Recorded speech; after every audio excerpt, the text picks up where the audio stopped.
Hello everyone.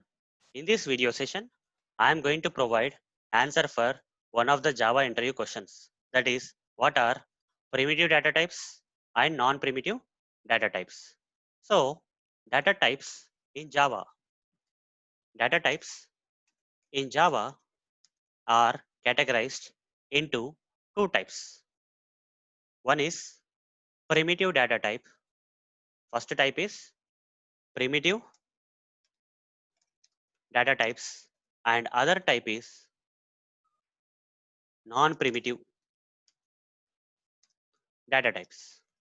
These non-primitive are also known as reference reference data types. Okay, so very simple difference between this primitive and non-primitive data types, guys.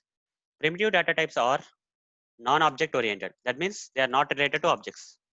Non-object oriented data types are primitive data types, whereas object oriented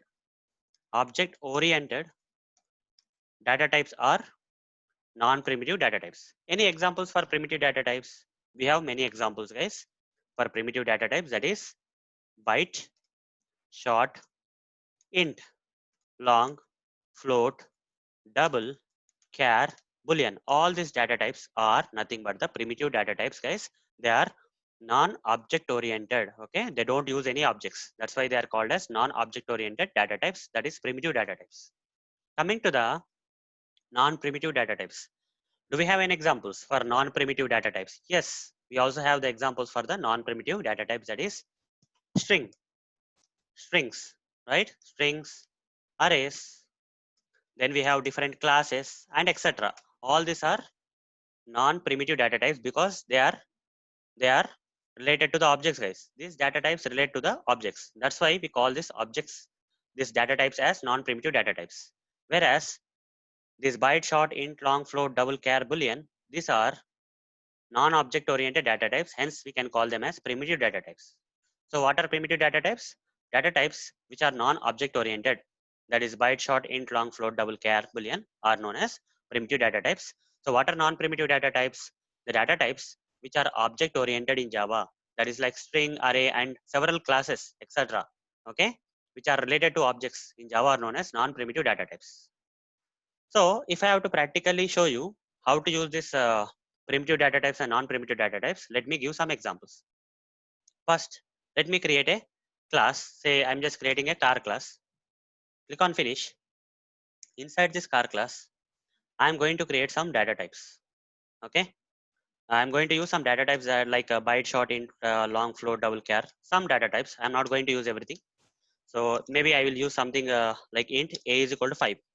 Here, the variable a is declared with int data type. This int data type is nothing but the primitive data type. Why? This is a non-object, okay, non-object oriented data type. Int is a primitive data type because it is a non-object oriented data type. Similarly, we have something like double. B is equal to 123.456, some decimal value.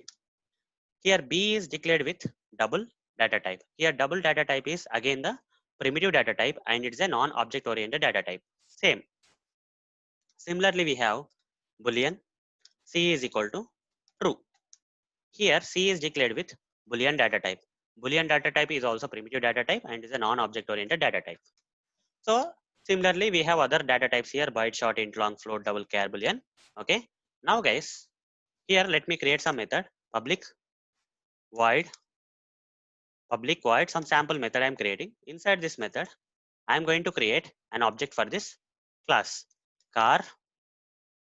Okay. Object1 is equal to new car. Here, this is a object reference, guys. Obj1 is the object reference and it is defined with which which data type? Car class data type. So here this data type is related to the objects, guys, right? This car class is something related to the object oriented concepts. Object oriented concept means classes, objects, everything will come, right? That's why the classes, all the classes in Java are will fall into the non-primitive data types category. Similarly, there are some predefined classes in Java which also fall into the non-primitive data types category, that is strings and arrays. So here if I have to create a string S is equal to new string of, this is actual representation of the string, guys. Okay, this is actual representation of string where you are creating an object. You are using the new operator, you are creating an object for the car class. Here using the new operator, you are creating a object for the string. So here I can say hello. Similarly here, so the object reference s is declared with which data type?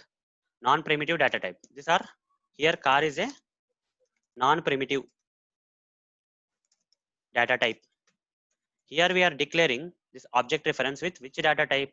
Car class data type, which is related to objects. So car is a non-primitive data types, which is object oriented data type. Okay. So like user defined class, car is a user defined class, whereas this is not a user defined, it's a predefined class in Java. So even though string is a predefined class in Java, in order to specify this particular text, I have to create an object, guys. Okay, actual representation of string, I have to create an object like this, new string of some text. Okay, so here string is a predefined class in Java. I am declaring this object reference s with string data type. Okay, string class data type. Yes, string is a non-primitive data type, and it is related to objects. Classes and classes means, that means they are related to objects. If you see some classes, user defined and predefined classes, they are nothing but they are related to objects and they belong to the object oriented concepts, right? Whereas these are not related to objects at all. Okay, they are primitive data types which are not object oriented. So another thing, we have arrays. So how to do arrays? Integer array a is equal to new integer array of size 3, let's say. Okay, here for arrays also you have to use this new operator. Using this new operator, you are creating an object for the integer array. Okay, here this is also a non-primitive. Okay, integer array is also a non-primitive data type, which is object oriented. If you are using some new operator, that means it is object oriented, guys. Okay, you are declaring this object reference a with integer array data type, which is a non-primitive data type. Non-primitive data type. So guys, these are the few examples for primitive and non-primitive data types. In case of primitive data types, which are non-object oriented, we have the different primitive data types like byte, short, int, long, float, double, char, boolean. Coming to the non-primitive data types, that is reference data types, which are object oriented, and we have different examples like strings, arrays, classes, and many other things which are related to the objects. If you are declaring some object reference with the help of any of these classes or something, then they will become the non-primitive data types. Otherwise, they are primitive data types. So, guys, that's it for this session. See you in the next video session, guys. Thank you. Bye.